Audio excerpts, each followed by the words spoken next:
আসসালামু আলাইকুম। দেশ আমার টিভির সংবাদে সবাইকে স্বাগত জানাচ্ছি। আমি জিহাদ হাসান। ২৬ বছর পায়ে শিকল নিয়ে মানবেতর জীবন। মুন্সিগঞ্জ থেকে আবু সাইদ দেওয়ানের প্রতিবেদন। ২৬ বছর পায়ে শিকল পরা অবস্থায় গোসলবিহীন বস্ত্রহীন খেয়ে না খেয়ে দিন কাটছে তার। এত বছরের মধ্যে কখনোই ৩ বেলা খাবার জুটেনি। ৫ ফিটের ৪ দেওয়ালের মধ্যে খোলা আকাশের নিচে তার থাকা খাওয়া ঘুম মলত্যাগ। মোট কথা এই ৫ ফিটের মধ্যেই তার জীবন সীমাবদ্ধ। জানালার কাছে দাঁড়িয়ে মানুষকে রাস্তা দিয়ে যেতে দেখলে ডাকতে থাকে, কেউ কিছু দিলে খায়, নয়তো না খেয়ে দিন কাটে।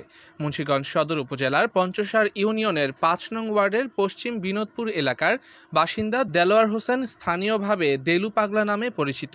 মানসিক ভারসাম্যহীন মোহাম্মদ দেলোয়ার হোসেন প্রায় ২৬ বছর যাবৎ বস্ত্রহীন ও পায়ে শিকল পরা অবস্থায় অকল্পনীয় নোংরা স্থানে মাত্র ৫ ফিট একটি ঘরে খেয়ে না খেয়ে রোদ বৃষ্টিতে ভিজে অত্যন্ত কষ্টকর ও অমানবিক জীবনযাপন করছে। দুই সহোদর হকার ও রিকশাওয়ালা দরিদ্র বিধায় তার চিকিৎসার ব্যয় কিংবা একটি ভালো বাসস্থানের ব্যবস্থা করতে পারেননি। অন্য দুই ভাই সংসার চালানোই যেখানে কষ্টসাধ্য, সেখানে মানসিক ভারসাম্যহীন ভাইয়ের জন্য চিকিৎসা, ভালো বাসস্থান ও ৩ বেলা খাবারের ব্যবস্থা করা বিলাসিতা। ২০১৫ সাল পর্যন্ত খোলা আকাশের নিচে থাকতো। পরে স্থানীয় কিছু লোক চারিদিকে ইট দিয়ে দেয়াল ও টিনের চাল করে দেয়। কিছুদিন পরেই ঝড়ে টিনের চাল ভেঙে যায়। তারপর থেকে আবার রোদ আর বৃষ্টিতে ভিজে দিন কাটছে দেলু পাগলার।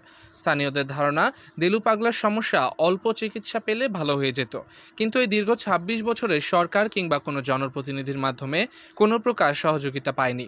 কোনো সংগঠন কিংবা কোনো হৃদয়বান বিত্তশালী ব্যক্তি তাকে স্বাভাবিক জীবনে ফিরিয়ে আনতে কিংবা তার ৩ বেলার খাবারের ব্যবস্থা করতে এগিয়ে আসেনি।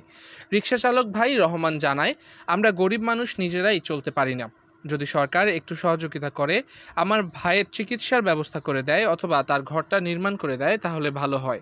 গরিব মানুষ, আমার একটা ভাই পাগল ২৬ বছর ধরে, আর যদি গরিব চিকিৎসা কোনো ব্যবস্থা করে দেন, গরিব তুলে দেন, আমাকে ভালো হচ্ছে। আমরা ঠিক মতন গরিব মানুষ খাইতে পারি না, গাড়ি চালাই খাই। সরকার যদি দেওয়া করতো তাহলে আমাকে ভালো হচ্ছে, একটু আপনাকে তুলে দিন। অন্য সহোদর হকার আওলাদ জানায়, হকারি করে খাই, আমার সংসার চালানোই কষ্ট। আমার ভাই দেলোয়ার ২৬ বছর ধরে পাগল, তাকে চালাবো ওই সামর্থ্য নেই। সরকার বা দেশবাসী কিংবা সমাজবাসী যদি একটু সহযোগিতা করে ভালো হয়। আমার ভাই দেলোয়ার হোসেন ২৫-২৬ বছর ধরে এই অবস্থা, হকারি করি, বাদাম বাদাম বেচা খাই, নিজেও সংসার চালাইতে সমস্যা হয়ে যায়। কিন্তু ওরা যেন চালামো এই সমর্থন নাই। যদি সরকার একটু সহযোগিতা করেন বা দেশবাসী সমাজবাসী যদি একটু সহযোগিতা করেন। এ বিষয়ে সমাজসেবা অধিদপ্তর মুন্সিগঞ্জ জেলার উপপরিচালক মোহাম্মদ আলাল উদ্দিন জানান, আমি আগামীকালের মধ্যেই আমাদের সমাজসেবা অফিসারকে পাঠাবো। চেষ্টা করব যাতে তাকে একটি সুন্দর ব্যবস্থাপনায় আনতে পারি। আপনাকে অসংখ্য ধন্যবাদ। আপনি একজন অসহায় ব্যক্তির খোঁজ আমাকে দিয়েছেন। আমি আগামীকালের মধ্যেই আমাদের সমাজসেবা অফিসারকে ওই সংশ্লিষ্ট ব্যক্তির কাছে পাঠাবো, যাতে তার একটা সুন্দর ব্যবস্থা আমরা নিয়ে আসতে পারি। সরকার, স্বেচ্ছাসেবী সংগঠন কিংবা সমাজের বিত্তশালী ব্যক্তিরা দেলোয়ার হোসেনের সাহায্যে এগিয়ে এসে মানবতার উজ্জ্বল দৃষ্টান্ত সৃষ্টি করবে, এমনটাই প্রত্যাশা।